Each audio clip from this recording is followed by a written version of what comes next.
Hey there, and welcome to the Greyhorn Pagans podcast. Here we chat with modern day mystics, occultists, witches, and warlocks in an effort to find the secrets laying beyond this mortal realm. Follow us on social media at Greyhorn Pagans or Greyhorn Podcasts. Visit our website www.greyhornpagans.com. Make sure to subscribe to our Patreon at www.patreon.com/Greyhorn Pagans for bonus content, a look behind the scenes, and much more. Like, share, and subscribe, and let's get into it. Welcome back, everyone. Welcome back to the Greyhorn Pagans podcast. Thank you all so much for watching. Thank you all so much for listening again. I have another amazing guest with me. You might recognize him. I've had him on pretty recently, actually. So I'm very happy that he is back so soon, and we're gonna try and pick it up from where we left off. But before we begin, if you do like what I do, if you do like all the amazing guests that I have on, remember to like, share, and subscribe to the channel. If you feel like supporting us a little more, please do become a channel member or subscribe to any of our tiers on patreon.com/Greyhorn-Pagans. It's a small effort, but means the world to us. So, yeah, with all of that said, welcome back, Sadhu Dah. Man, it has only been a few months since I had you. I think the last time I was on, I was in Brazil, and that was a few months ago, so that tracks. Yeah, what was that, like October? I want to say like September. No. Yeah, actually, it was like beginning of October at the latest, because I was in Rio, and then my birthday I was in Espírito Santo, so yeah, that time's out right.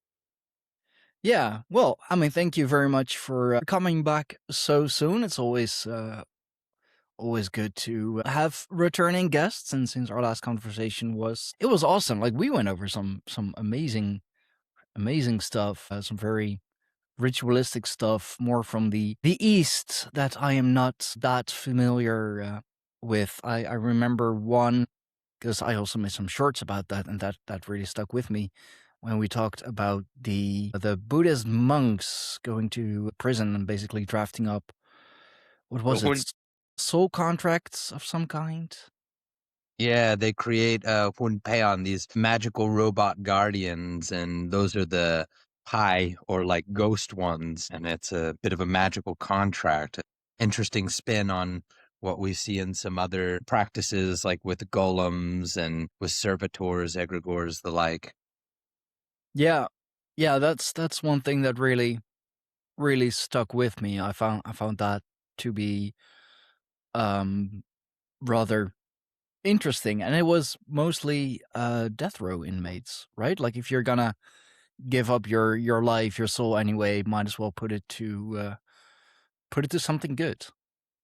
Because of the what we call Pai like materials, the ghostly substances like the hair and the bones and the blood, which is very common in a lot of Thai amulets, is the use of human remains, which still seems to be a very big taboo in a lot of Western practices. But I mean, it's not really a big deal in Southeast Asia, and I've definitely held my share of human skulls, so. I mean, it's fascinating that you say that it's like not that common or still frowned upon here in the West, because I do remember stories about the people from the north, the Vikings, if you will. For I mean, it's more more complicated than that, of course, but using bones or using burned bones in the making of certain swords, and that steel was more powerful than any other kind of steel. There's of course this whole thing. I'm not too sure if that's actually being done or been done, but drinking from the skulls of your enemies. So yeah, human. We've worked them in all kinds of different ways, but apparently it's only okay, at least here in the West, if it's for more medical purposes than, spiritual purposes, if you will. It's kind of faded into what is now taboo, Yeah. whereas in the past it wasn't as taboo. And that's that disconnection from the old ways, as they say. Yeah. Yeah, no, absolutely. Something that I'm trying to revive, of course, with the podcast and all the other work that I do. Um, so amulets like really made of human remains. That's so. What would be the purpose of those amulets? And doesn't it like go to waste at a certain point? No, so there's this really interesting concept about how these ghost amulets are made. A lot of people with a very limited perspective or just purely looking from the outside kind of see it as a form of like spiritual slavery. The binding of a spirit, to this amulet, and the magician controls the spirit. But it's not really like that. So, with the example with the monks and the death row inmates, what this really falls into is a sort of magical contract. So, Hmm. it'll be like X amount of years or this amount of accumulated merit. This spirit will then, on its own volition, vacate the amulet, and it will cross over and have a higher incarnation. It'll have a more of a cleared karmic debt than it would have had if it just cleanly crossed over from its initial death.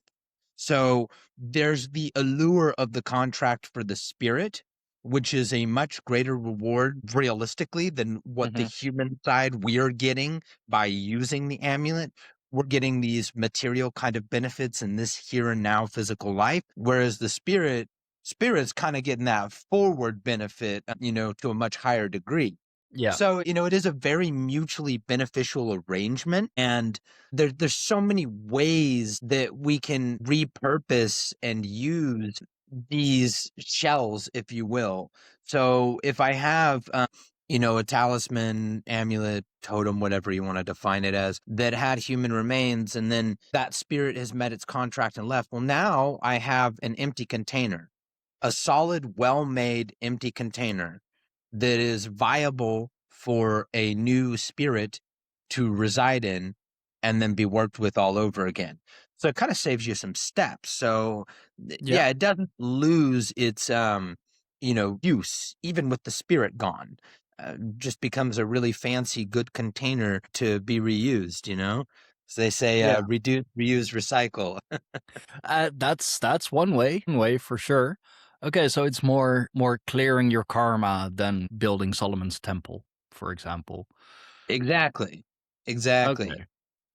And you have a lot of different types of these like pie amulets. So you have some that are more used in like we have these different branches of magical practices. So like anything choklap is like wealth and money related, right? And anything that we would say is charm related falls under sane. But then you might have types of work that overlap. So you might have something that's specifically charming business based. So it's an overlap of Sane and Choklap. And some of these systems we have like Kunpen. Kunpen is like this warrior general. He was a real historic figure that lived, but it's kind of like the Jesus tale, right? Like what is Mm. myth? What is reality? There's kind of so much in between the lines, and people claim to know, other people claim to know. It's a division of agreement. So it's the same with Kunpen. There's a lot of epics and poems and legends based about him. He's the creator of the first Kumantong, which is a child ghost spirit. And in the old day, they used to take the fetuses of a child that was either aborted or died, stillborn, and they would Mhm. roast it in a cemetery and say the prayers, and then they would wrap it in gold leaf, and they would have this golden baby. And Gumentong literally translates as little golden boy. And that's a very, very interesting path of magic in itself when we're talking about Kuomintang, because now in the present day, it's very illegal to make them that way now. But you'll have the ashes, the cremated ashes of a child that parents will often bring to an Ajahn or a Lucy or monk, and have them put inside a doll or into a special statue. And Mhm. then this is a way for the parents, in what might not be the most orthodox fashion, but to go through that grieving practice. And not only that, but they're getting the chance to raise their child, and they're giving it toys, and they're teaching it, and its spirit grows stronger, and it assists and it looks out for the family as if it's still part of the family. So there's a lot there, man. I'm sure Yeah. there's something to talk about on that. Yeah, no, absolutely. And I think it's interesting how so many of these, well, folk practices are deemed illegal or bad now, when in so many ways there are other things that are, perfectly normal. Like you can have your grandmother's ashes pressed into a diamond, for example. That is perfectly fine. I mean, it's a little weird, like imagine proposing to your loved one with granny on a ring. I mean, it's beautiful, but it's also kind of weird. Grant the amulet. I mean, it's, yeah, a mother's love, yeah. Uh, or, I got my cat here in front of me, like when he eventually passes the Rainbow Bridge, and I can have him, well, literally I can have him stuffed and, up on the, up by the TV. It's a little, it's a little weird. People will, kind of frown at it, like, okay, like, you good? What, do you have your cat stuffed? But it's not illegal, it's taxidermy is perfectly fine. It's a well-established practice, and some taxidermy is, top notch. Yeah, It's the fact skilled that, work. absolutely. So, like, I'm kind of wondering, like, why is it okay to, like, have it be a skill of some kind? Like, why can you press granny's ashes into a precious stone, but you can't practice these kind of folk magic, folk rituals? Like, have we really fallen that far? Jeez. He's a bit of a klutz. Okay, yeah.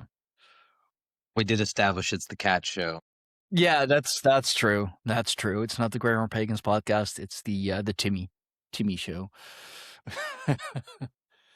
It's a little bit different in Thailand, for example, because you have to look at a lot of the differences of how the culture functions there. So we have what are called sanpakum. Sanpakum are everywhere, and the best description for them is they look like little miniature doll houses on a big pole. So you'll see them in every single soy, like local neighborhood. You'll see them outside government buildings, outside shopping malls. Anywhere you go, you will see sanpakum. And sanpakum are for the lost wandering ghosts. Is like ingrained into the culture. So people will take care of it. They'll put the offerings out and everything so that the ghosts don't haunt the people. And so that they help, protect the neighborhood and the businesses and things like that. This is different from an amulet. And then you'll have, the underground scene of it, where, a certain Ajahn I know, who is a very close friend of mine, I'm not going to say his name, but I have it on very good authority, that whenever there are, murders or suicides or anything like that, the local policeman will first ring him up. He'll invite him to come over. He'll tell him what happened, and the Ajarn will collect high material from the scene. If there's a drowning in a bathtub, he'll scoop some of the water out of the bathtub, and then he pays the police officer 1,000 baht, which is about $30, and then he's on his way. Nobody knows. It's not in the paper. Like it's all kind of hush hush. It's and instead of like the police officers like selling confiscated drugs and stuff, like in the movies and all, like, and it does happen in some countries, right? But they're like, hey, yeah, so we got a hanging over here in this neighborhood. You want to come get some of the rope? And and you'll have these Ajars go out there and they'll collect this material and they'll use it. Or you'll even have family members who will say, if you come out here and do the funerary service, for free, we'll let you take as much material as you want to make amulets. So it becomes a trade of services as well. So, the higher level aspects of it where it becomes illegal kind of become gray. Yeah. And it's not necessarily that you can't make the kumentang in that old style anymore. It's if you get caught, how much money are you paying the police to leave you alone? If you try to bring it out of the country, that's a whole nother matter. That's a big no-no. Yeah. Big. Okay.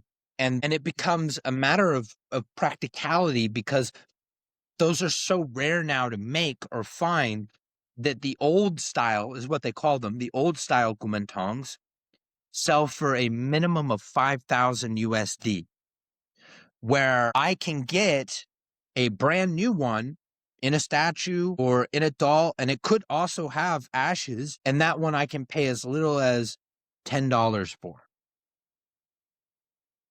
Okay. Oh, wow. That's So it's complex. It's more complex than you realize. yeah. No. Absolutely. Absolutely. I mean, I kind of get it. The trading of services, especially from a spiritual ritualistic point of view. I get it. There is much power to be had in that. That's why. I mean, come on. Like you even see that in with the diehard true crime fans, for example. They'll collect or try to collect artifacts associated with said person or said victim, which is ritualistic in a different manner, but still, it's kind of To the same ancient part of the brain. yeah. Yeah, there's some parts in us, wherever it may be, whatever it may be, that recognizes that there is a lot of power, a lot of energy within those artifacts, and that if you wield that power, if you wield that energy in the right way, that there's a lot of benefit to be had from it. That is, it's fascinating. I would have never imagined that the local authorities would participate in that too. Although it is more common in the East than in the West. If in the West, if you try to bribe a police officer, you're going to jail. It's not like really, that's it. No more. Well, the unique thing about, I've heard a lot of people say, there's such a problem with the, corruption in government in a lot of Southeast Asian countries. And, I kind of counter that by saying, and this isn't a justification, but there's corruption in every government in every country in the entire world. There is not a single country that does not have corruption in government. The difference with some of these countries that we're talking about, like Thailand and Vietnam and the Philippines, is the corruption is at a level where anyone can play. It's not Yeah. reserved for the elite and the ultra wealthy. It's just at all levels, there is an entry ticket to get in. And, I'm personally speaking, just my own opinion, I kind of prefer it that way where, you know what, if things are going to be corrupt, at least let the little man get in too. Yeah. I mean, I suppose so. If you're going to be corrupt, then at least be corrupt to everyone else, for It can be everyone else. fairly corrupt. Yeah, yeah. I mean, if you're going to be corrupt, be fair about it. It's a bit of a contradiction. Yeah, it is. Although, I mean, yeah, it is. I guess it is fair, if you let the little man, also pay his way in or pay his way out of it. Like, yeah, you're still corrupt, but at least you're fair corrupt. I don't know The how that. same sentence we would think we'd say, you know? No, but no, you're absolutely right, and I mean, we've been seeing it over the last few years that, the corruption of, government and elite here in the West is astounding. I mean, we all know that, or at least most of us should know by now, that government, like, at the very least, they're shady. Politics is incredibly shady. It is, but it's also one of those necessary evils. And, it's because we've had some of that for so long now in human history. If you were to completely rug pull it, there is a complete collapse, you know? Yeah. So it is now, it wasn't before, but it is now a necessary evil. It's just, what is the best way to structure it? And clearly, we're not operating that way. No, no, absolutely not. We're Fairest way I just, can put it. yeah, no, fair enough. So, but that kind of brings me to the following question. Like, in the West, in Thailand, in Vietnam, like, you already said that some of these, like, you call them, like, kind of like doll houses. I'm not gonna, San boom. yeah, that. I am terrible with those Eastern names. I mean, being European will do that. But you said that they're, like, also in front of, government buildings and all of that. So does that mean that the government on both, like, local and national level, do they partake in those rituals as well? Like, is it just a very Absolutely. established, normal thing to do there? Absolutely. I have been to many, many different ceremonies, and some of them were like prestigious events where it was invite only. And it's really odd for me because coming from the US, unless you're a celebrity or a politician, you're not rubbing elbows with the big people, as they say. You got to have some level of class to play with that level of class. But over in, Thailand, that's not necessarily the case. You just got to be in the right place. So I met two very famous celebrities, an actor and an actress slash singer, and I was able to talk to them, hang out with them, because they were attending this one ceremony and they were the guest of honor. And the amulets that were consecrated the night before, which I was part of the consecration ceremony, we stayed up all night. Basically a whole group of us at Jarns, and we were praying over, putting our energy into mixing this special pot with all these sacred ingredients, and so we made these amulets, and they were the guest of honor who received the first two of these amulets. They were also bankrolling a lot of it. So, they put in the lion's share, if you will, for us to be able to do all that. And then we were also able to give some of the closest members of the community who were in a massive different level of bracket from these celebrities freely these amulets as well. And they received them from hand to hand, the same as we did for the celebrities. And I've also been to events where it was a lot of military generals, and there was definitely a feeling of uncomfortability because these are very, very powerful people. And, being told casually because they liked me, and we were sharing a bottle of Sangsam together, some Thai rice wine, and as we're kind of just drinking back and forth, is a very casual kind of setting after a ceremony where there's a literal after party, which is kind of weird when you think about this. We were just at a holy ceremony, right? And then here we are, drinking and just kind of shooting the shit. And this one general tells me, he's like, "Oh, if you ever get into any trouble," he was like, "you could just give me a call, and I'll clear it up right away." He was like, "We'll talk about what you owe me after, but I'll make sure it's all taken care of. You have no worries." And then proceeds to tell me a story about how his nephew got in trouble for killing a police officer, and he didn't serve a day in jail. And the records were all changed. The statements were all changed. and it was all just gone away. And I kind of pressed a little bit further, and the understanding that I took away from it was the big magic of making all of that disappear ran about 1500, 2000 USD. That's it. That's it. So, you get in trouble for doing some of the things you shouldn't be doing, material gathering and stuff like this, if you're doing it in a certain way. Um, the price to get out of trouble is not that high. It's kind of how some businesses will have a practice where they do something knowingly wrong, Yeah. because when they get caught and they have to pay a fine, the amount of profit they made versus the fine they're paying, it's negligible. So they just say, It's yeah, it's the cost of doing business. Yeah. exactly. Wow. Oh, just the fact that they're so open about Oh, that is amazing. Like here in the West, it's all, like hush hush, and it's very, conspiratorial and everything. But you're at an after party with just some general, and he's like, "Oh yeah, I made that disappear for him. No biggie." so the reality is, like, okay, me, a foreigner, who am I going to go tell about that? Who's going to listen to me? Also, is that not just going to put me into the hot seat and be like, why are you running your mouth? I mean, that would be the case here. Yeah, absolutely. So, him even telling me that is a situation of saying, I'm bulletproof and I know I am. Wow.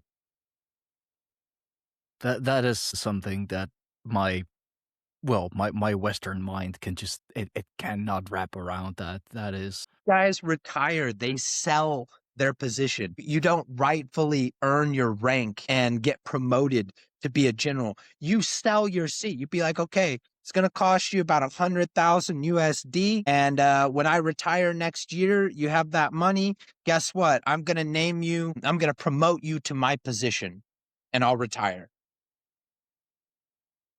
and that's common knowledge there. That is just Knowledge. that's You just know, how things for are. a university, you can pay for, a doctorate's degree and never go a day to school and just wait until the period passes for the length of time needed for the transcripts, and all those semester credits and everything. And then you get your doctorate. It's going to cost you a lot more than just going to class and doing it the right way, but it's guaranteed and you don't have to do any of the work. What the hell, man? It's a very different playground over there. As Yeah. one of my very close Thai friends told me, he always refers to the political landscape and all of it as a playground. Yeah, no, it truly is. It truly is. Wow, that is. So of course the magic runs wild over there in the levels of Oh yeah. government as well. They're attending, these big ceremonies, and they're, working with these amulets for, charisma and communication and business, having things custom made for them. They'll go to a monk who's quite famous, very well known, whose time is always booked up, and they'll make a very, very large donation. And all they're asking for is, you don't see anyone else today. I'm the only person you see today. Things like that. Wow. So while that's not directly corruption, I mean, it's a gray area, you Yeah. know? Yeah. Like it's not actual. Yeah, it's not actual corruption, but it's also not how things. It's not ethical. Yeah, no, that's it's not. Wow, that's crazy. So, why do you think that is? Why do you think it's in? I mean, we're kind of talking about the dichotomy between the East and the West. Why do you think it's so normal in the East? Like, why nobody like so much as raises an eyebrow to it, and here in the West, we have to keep it hush hush, and like nobody's supposed to know, and nobody's supposed to name any names. I mean, we're seeing it now with the whole Diddy and Epstein and like all of that. It's got everybody up in a tizzy. Like everyone is just going absolutely fucking mental about it. And yeah, they have done some heinous stuff, but when we're looking at the East and the stories you were telling me, it's like it's so incredibly normal over there. Maybe not that level of corruption, but you know, Well, you have certainly this similar. level of conformity that you don't see in the West, like, and especially like in Europe. Hello, France, and your display of protesting. you know, everything's on fire when the French protest, and it's just a Tuesday. You know what I mean? But over there, um, protesting isn't illegal, but it can only rise to a certain level. And then there is literal military crackdown and it's brutal. And you have certain things, like the Red Shirt Rebellion, which took place years ago.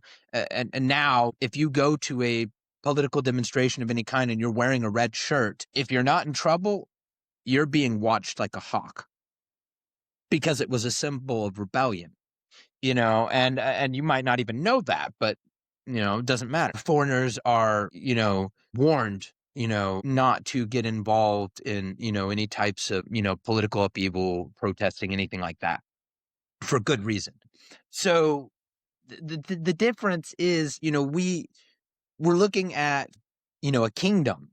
Thailand is not a democracy. It's a monarchy, and it's not a shell monarchy like the UK. The king has full power, completely full power. They do have a parliament, and you do have, like, your ministers and everything, but they still defer to the king. And the king overrides anything he wants at any given time. And they still have magistrate laws, like, where, if you insult the king, you can and will go to prison for several years.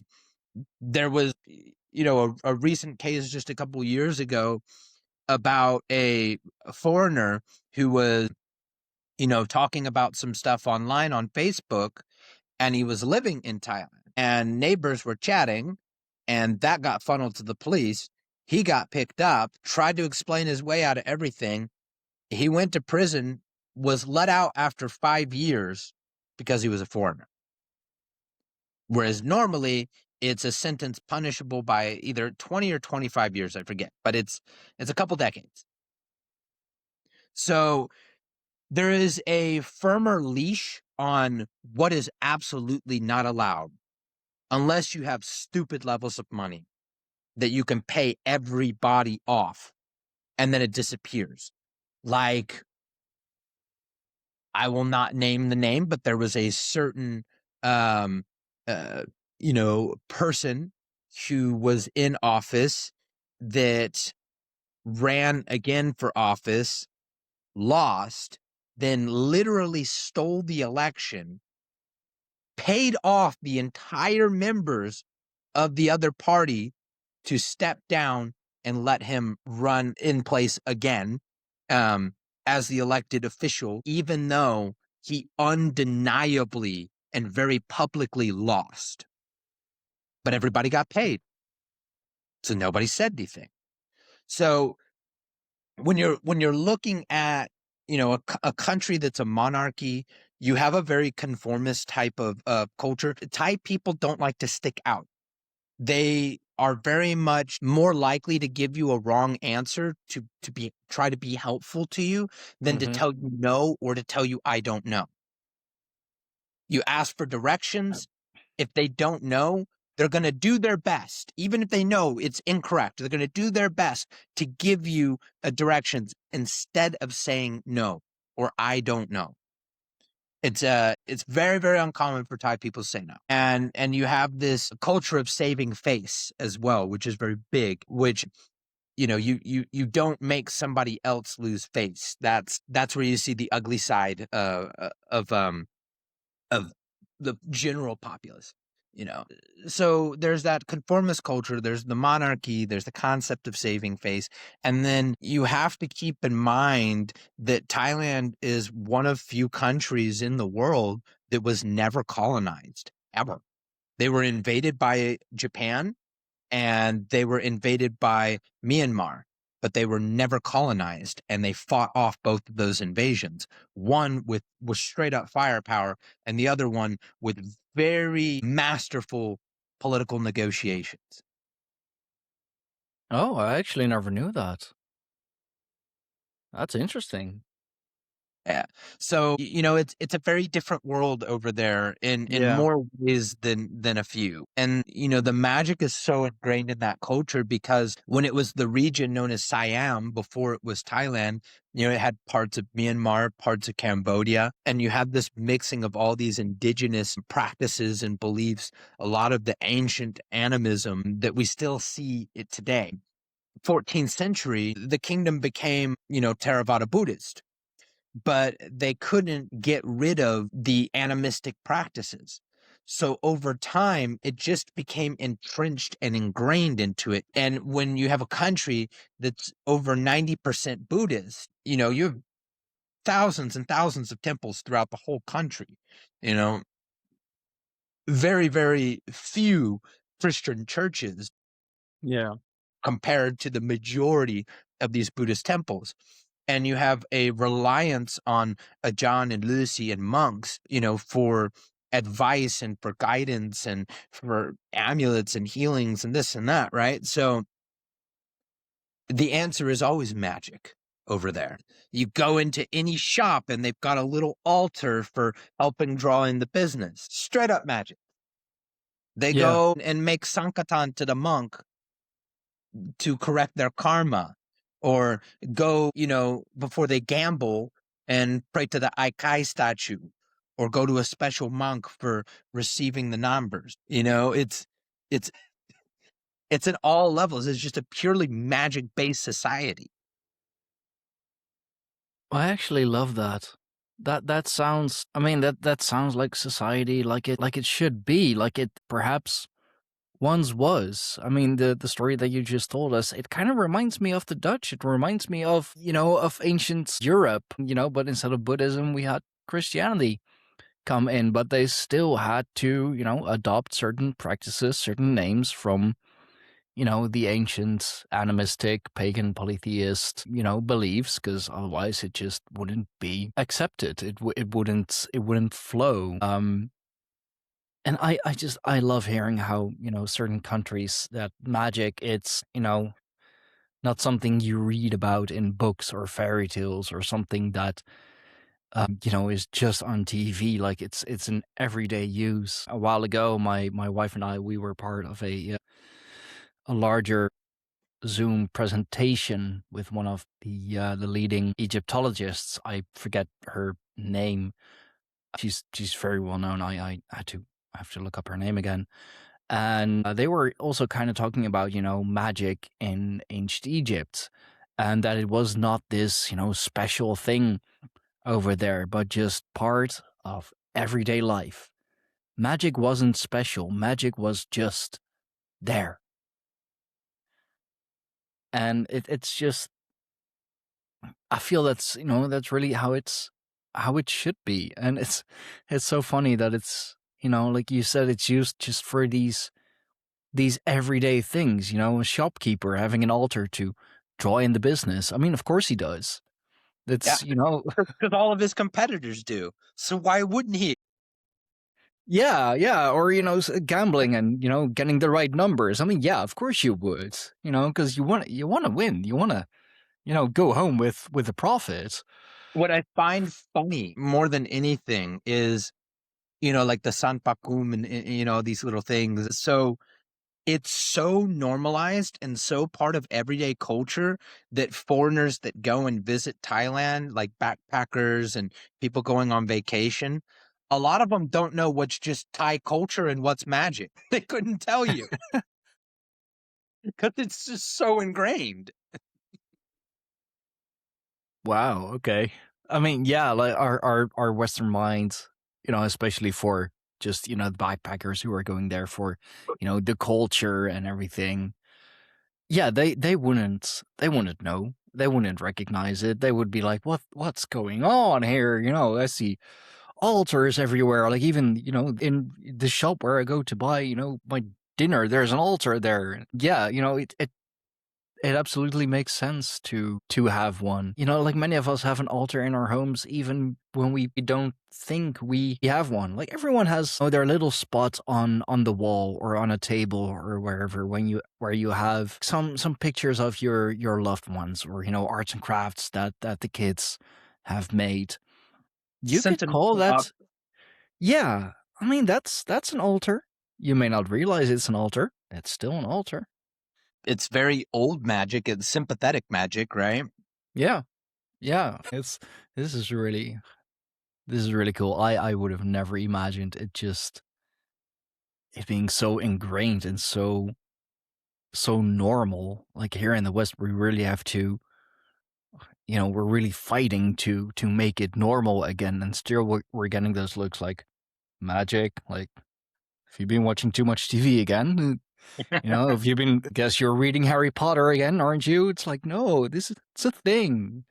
But it's like, it's observable on the surface, and then there's the deeper mechanics, and that's where it gets mind blowing. I think I might have sent you the video. I'm not sure if I did or not. The one where I got chopped in the back with a machete.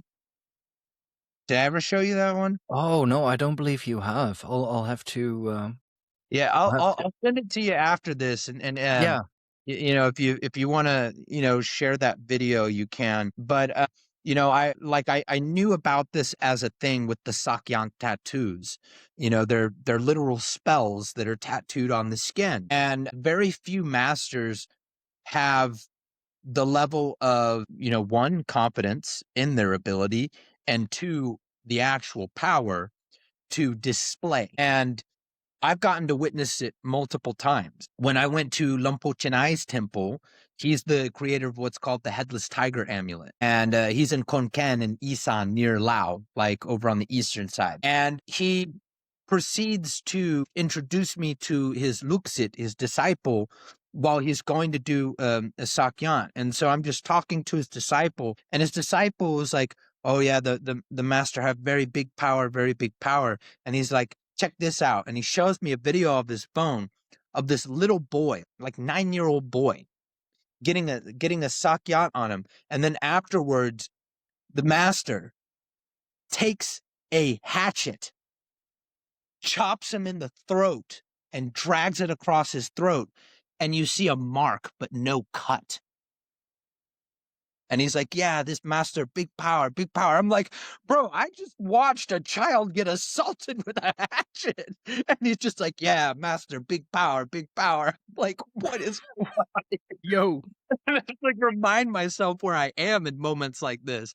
And then I was in the same region. I was in Isan, and I met this Lucy who channels the spirit of a god called Prapechanulakon. And whenever he channels the spirit, this man changes his voice, his body, all of it, and it's not like a show. Like he's a genuine simpleton. He is a man that, like, in the most respectful sense, we would say is mentally challenged. But once this God comes in him, he starts drinking, whiskey and smoking, and he's like spouting off prophetic stuff. He knows very advanced and powerful spells and can perform entire ceremonies, with this God in his body. And when the God leaves, he's back to like, "Ah, da, da, da, da, da, da." It's incredible. So this man, the video I'm going to send to you, he's like, I'm at this white crew, this honoring ceremony that I got invited to, and he just singles me out and like calls me over, like, nee, like, come here.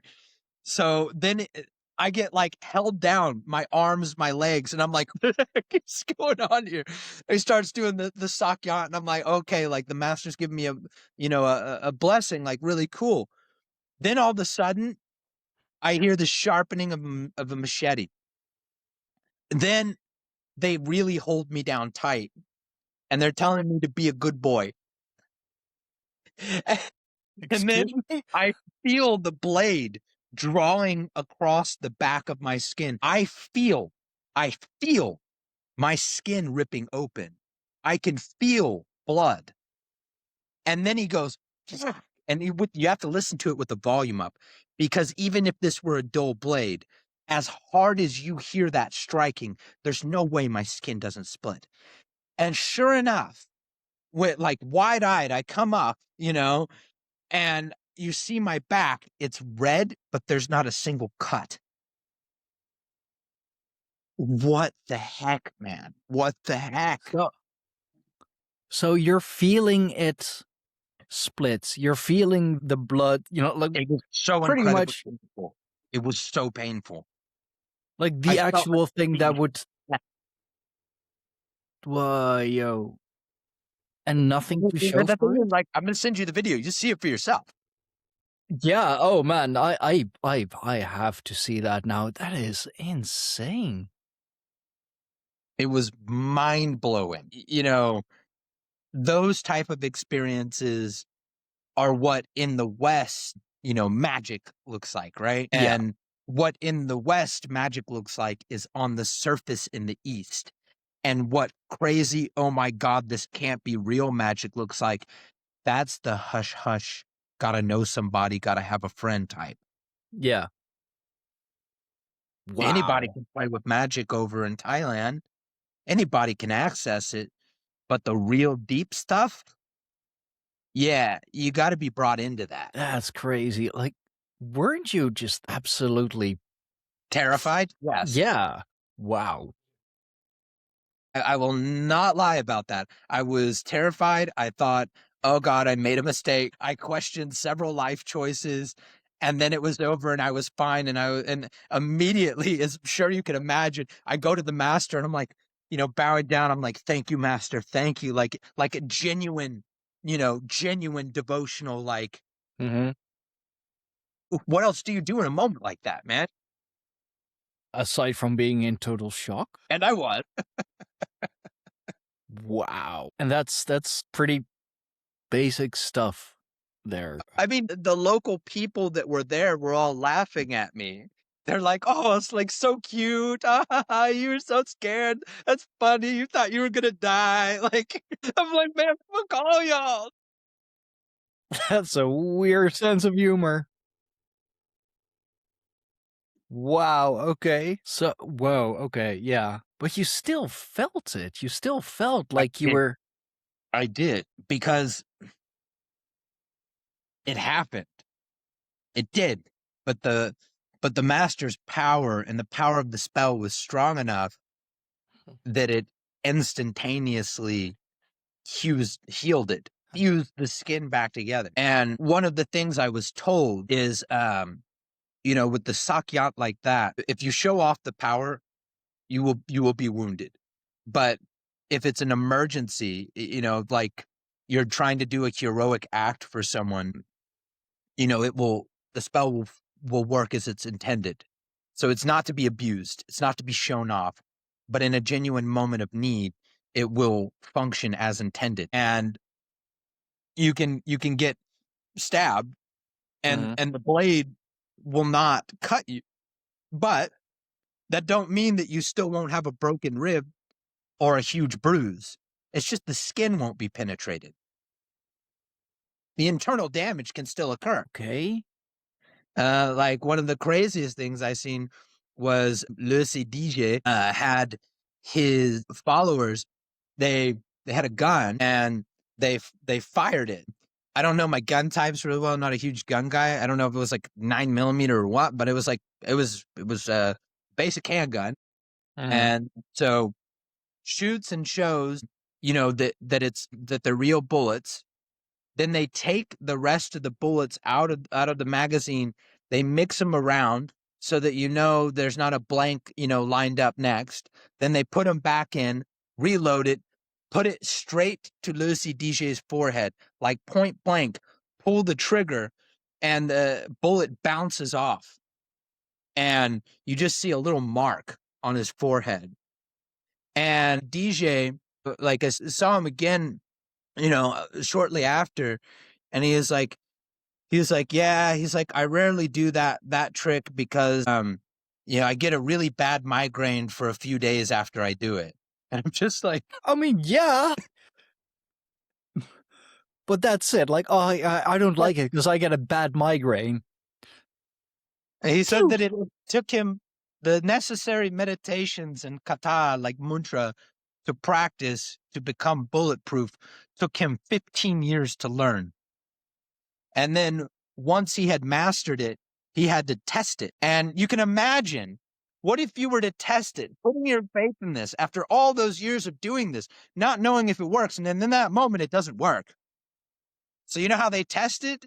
They shoot the shoulder or the hand first to make sure that it's not lethal if your level of practice wasn't as strong as you thought it was.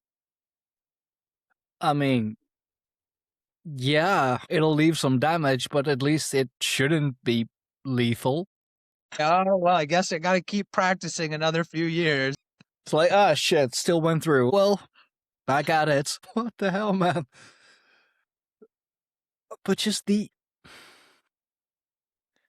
like, yeah, I don't like it because it gives me a migraine. Man, you're literally bulletproof. I mean, for my job, I work like high risk security. I have to like literally wear a bulletproof vest. He doesn't even like have to do that. He wears a loincloth. I mean, you can't really show up at my job in a But if you see a guy show up at your job in a loincloth, I know we're good. Wow. he'd be like, boss, we need to hire this man right now. I know you won't understand, but we need him. Trust me on this. Oh, and we don't need those riot shields anymore either. We just, whenever shit goes down, put him in front. Right. He's your riot. Wow. But that's also just a testament to the abilities of the human body. Actually, just a few days ago, I had someone on for the first time after like months of talking about getting her on. And we were talking about the movie Split with James McAvoy. It's a weird movie. It's an awesome movie, but yeah, it is absolutely freaking weird. But it is a thing for people with, DID, dissociative identity disorder, that like one of their, alters has diabetes, for example, but the other one hasn't. Or that one is, like an elderly man, and like if you were to like do a full body, what is it? Workout. Yeah. You'd see like decrepit joints and Cholesterol, all that. yeah, but then, as soon as she switches, none of that is there anymore. So there is just, and also kind of talking about the placebo effect, because you believe that whatever you're taking is helping. And as soon as you're told it's fake, you're back to square one. It defies certain things like the placebo effect, because I truly feared I had made a mistake. I questioned, if this magic could really protect me. In that moment, I was being chopped with the machete. There was nothing but fear and, this shouldn't be happening. And then I was fine. Placebo effect would have been, I put all of my faith into this, right? Yeah. How do you explain that? But that's just that shows the power of the master's magic, or of his abilities to perform that magic. It extends beyond his body. Yeah. And that's some high level kind of magic. If you can like literally alter someone else's body, like to alter your own body and consciousness and all of that, that's one thing. But to, actively do it to someone else, and I don't mean like on a mass scale, like through, through television or, whatever, that's different. Just one-on-one in the moment, in that very moment, and it works. And you have, the literal evidence to show for it. That's a whole other kind of, that's a whole different level. Oh yeah. Yeah, there's it's it's sad that he passed away, Lucy Sompit. So he was a guy that lived in like northeastern Bangkok, like out in the outskirts, and at his white crew every year he would have this cauldron that he would sit in. It basically looked like a giant human-sized wok, and he would fill it with coconut oil and light a fire underneath it, and you would see the coconut oil bubbling and boiling. And he would go and he would sit in it, and he would be there meditating for half of the day, sitting submerged in this coconut oil that is hard boiling. And if you tried to get close to it, you would feel the heat. You'd have to get away. It's too hot.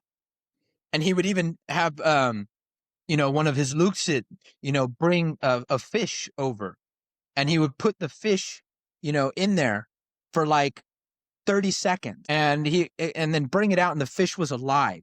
And he explained that his master could put the fish in there for more than a minute, but when he tried to do it for more than 30 seconds, the fish would die. So he learned he only had the strength to keep the fish alive for 30 seconds in the bubbling, boiling oil. And when he would finally, he'd be in there for hours. When he would get out of it, his clothes would just melt off of him. They would just fall off of him.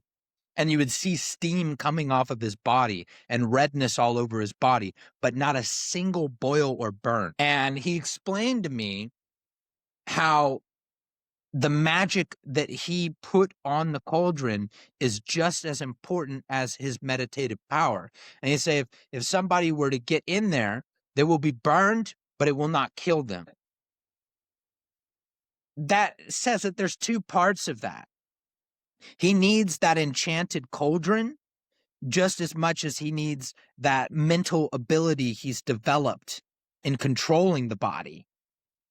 So both of those mechanics together are what allows him to not be boiled alive for hours sitting in a literal cauldron that got a fire underneath it and hot coconut oil inside of it. And he did this for years. Magia Thai has a video of it somewhere on their website or on YouTube of Lucy Sompit years ago in the cauldron, just boiling in there, like chilling, like it's nothing. A lot of these masters that display, a lot of these abilities, some of them are easy to fake, like the levitation and stuff like that. But there are certain aspects of this that, man, if it's faked, they should take that show on the road. They'll make millions as a you know what I mean? Like Yeah. some of this stuff, I would go as far as to say cannot be faked. Even like the Sakyant with the cutting, right? Okay, we make the argument it's a dull blade. Well, at a certain level, a metal blade striking skin with certain force is going to cut. Yeah. That's undeniable, And, in the video that I'm sending you, the amount of force, I mean, anyone I've showed that video is like, that hurts to watch, you know? Wow. And it was dude, it was painful. It was very, very painful. Wow. So he basically spelled both the cauldron and himself. Wow. And And I know the so rare. It's only a handful of masters can do that. And the majority of them are elderly now, and the students who are learning from them might not learn the complete Wicca before they die. And there are certain types of Wicca magical practices in Thailand that have already died out. They died with the master who knew it. You know, really, there man. used to be stories of the masters um who were able to shapeshift into tigers. You don't hear any stories about that anymore. I mean, yeah, now they're the stuff of legends, the stuff But if of you're stories. seeing what's still happening now, it makes you wonder about the old stories and if they were just stories. No. I mean, I've said many times before, even recently, that fantasy and mythology is Viking probably serpent.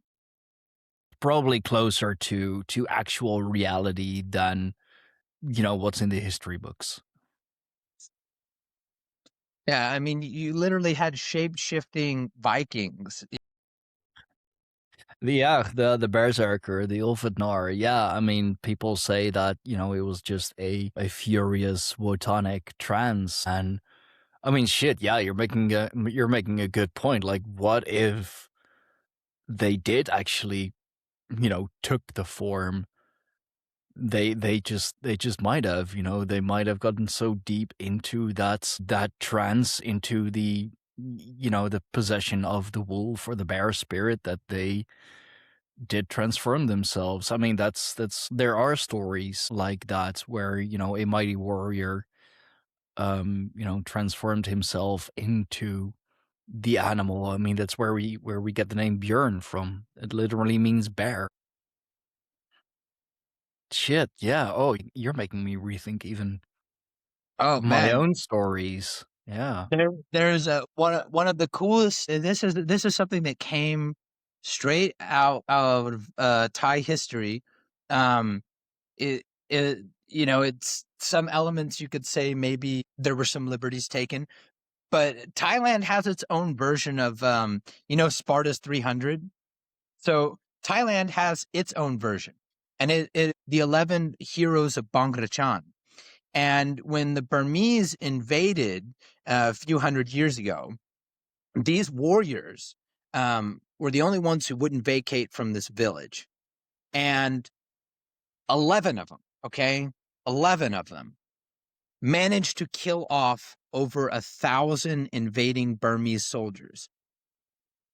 Just 11 fighters versus 1,000. They killed them all. And they accredited a lot of the help to, they had a monk, Lumpo Somchai. He's a legend. He would use the kata to make their skin impenetrable, to where they would enchant the bows and the arrows to be able to seek out and hit from impossible angles. They were employing like straight up battle magic, and they eventually were just completely overrun and massacred. They all died. But the fact that it was historically documented that these 11 men and women, with the aid of a monk, wiped out 1,000 soldiers. The invading Burmese forces considered them to be the stuff of nightmares. They called them the boogeymen, man. They were I can terrifying imagine. warriors. I can imagine. Like, you're just seeing 11 people, you're like, ha, sure. Like, They're 11 people, we got a few thousand here, whatever. We're just gonna fucking steamroll over them, and then they're using freaking battle magic. one of the warriors who died, to make absolutely sure he was dead, they had him tied down and stomped by a brigadier elephant, so like a war elephant. They had him stomped to death by the elephant to make absolutely sure he was dead. They were that scared of him that they needed to go to those lengths just really for their own peace of mind. Like, When they, okay, now, yeah, the Japanese, they had these yachts tattooed, and on their chest they had these takrut, these scroll spells that they would carry around their necks, and they called them the Thai ghost soldiers. And ultimately, the Chinese gave up because they would shoot waves and waves of Thai soldiers, and they would fall down and get back up, fall down and get back up, and they just oh, wouldn't die. But the Japanese kept dying. oh man. I mean, yeah, at that point, I'd be like, okay, this You this don't is want to not. go to war with Thailand, man. No, no, clearly not. Clearly not. They got some strong ass magic. It's that ancient stuff. True ancient stuff. That's amazing. And you're really making me rethink the story of the Berserker and the Ulfatnar.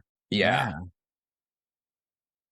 because now, yeah, I mean, now I can actually believe that they indeed like did transform themselves, and that would be, I guess, that would be even more scarier to just see a small war band of wolves or bears in this photonic trance like coming at you. I mean, to see like a bunch of warriors just Uh, in an absolute it's smart to run away. yeah, yeah. I mean, you're not gonna win. So, especially against, very skilled, very highly trained warriors, Yeah, it's just shapeshifted bear, into the skilled warrior bear. that's scary. Right? That is no. No, by that point, if you see those coming at you, I mean, you better pray to whatever god you were following that you can run faster. Absolutely. Yeah, we definitely dove into some crazy stuff today. Yeah, and just oh man, like I have to let this all settle, and I will once you've sent me the video, I'll edit it in. I'm trying to kind of spice up the video podcasts now as well, and I want to see it for myself because that's absolutely that's mental. Yeah, well, the experience for me was very much mental as well. I bet. Wow. I'm actually going back to see that master specifically in April, right after Songkran. So I'll be back in Thailand in March, and then I have a few stops to make, a few people to see, all that. But on that list is I gotta go see the master who channels Prophet Nulakon, and the thing is um, I know he's going to do something crazy to me again because, as he puts it, he's not responsible for whatever the God does while the God is inside him, and you can't tell the God no. I mean, you can try, but he's. You I want don't to think. disrespect some ancient God possessing a simpleton? No, I'm good. I'm good. I have, experience with, disrespecting, well, certain entities. At least I have learned my lesson. I'm not gonna go up against a deity. I'm Yeah, not gonna. I'm not especially gonna a win. deity that demands smokes and whiskey. Yeah. Oh God, those kinds. Yeah. No, I'm good with that. Just let him do his thing, and it'll all be all right. It'll all be over soon. You hope, at least. Wow. Yeah, we definitely dove into some crazy stuff, and man, thank you for coming on Yeah, again, and absolutely. thank you for sharing all of this. I mean, geez, like part two, even crazier than part one, and in part one, we already dove into some stuff that I was like, whoa. How part one, like the introduction, and then part two is like, let's have a talk. Yeah, yeah, no, no, exactly. And if this is gonna be it, like every time, hey, you're more than welcome to come on for like part three, Uh, 4, 5. I Like, got you. I've lived over there for years, so like we haven't even scratched the surface on the stories, and I also have a lot of other like weird videos and photos and stuff that I mean, people just wouldn't believe without seeing. Some of it's just so extreme. It sounds exaggerated, but it's like I tell you the story about me getting chopped. Well, can I actually show it? So man, uh, like actually getting chopped, not chopped as the kids say these days. they describe it in a cute way. It's like, oh yeah, the master gave you the chop chop, and I'm like, yeah, yeah, he did. He gave me the chop chop. He sure did. He sure did. Man, thank you so much for coming on. Where can good people find more of you, find more of your adventures? I too have a Patreon, and I also have, an amulet shop, things that I've acquired on my journeys from these masters. I have stuff from that master I talked about. My website has connection to everything I do and all the links, and that's www.thesadudah.com. Awesome. Well, I'll make sure to put up all the important links in the description box down below and in the show notes of the audio platforms because I want to make sure that my guests are well represented as well, because I wouldn't have this podcast if it wasn't for my amazing guests. I wouldn't know the stories and wouldn't know like half of what I know if it wasn't for podcasting. So I'll make sure that you are very well represented. And man, thank you for sharing those stories. And I'm dying to see that video. That's crazy stuff. Yeah. Of course, it's my pleasure. And of course, to my lovely audience, thank you so much for watching. Thank you so much for listening. I hope your mind is still somewhere here, at least, because my mind is sure is blown. So I'm going to have to look for it because I don't know where it has gone. Make sure to like, share, and subscribe. Support us on Patreon at patreon.com/Greyhorn Pagans, or by becoming a channel member over the coming few days. I will be creating a bunch of more things for the Patreon and for our channel members, of course, because I have been neglecting it, and I've got at least 2 more days off, so I can do everything. I can do a whole lot more. So be on the lookout for that. Patreon.com/Greyhorn Pagans, or indeed, our website also has a link to everything else. That is www.greyhornpagans.com.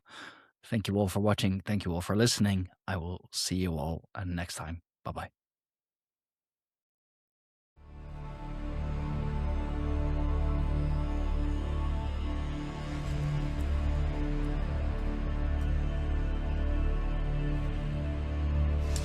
This was yet another amazing episode of the Greyhorn Pagans podcast. We thank you all for watching. We thank you all for listening. Remember to like, share, subscribe, and hit that notification bell so you will be notified whenever we upload something new. Support us on Patreon for early access and for everything else that we do with the tribe, for everything else that we do with the podcast. Find us on www.greyhornpagans.com. For now, we thank you.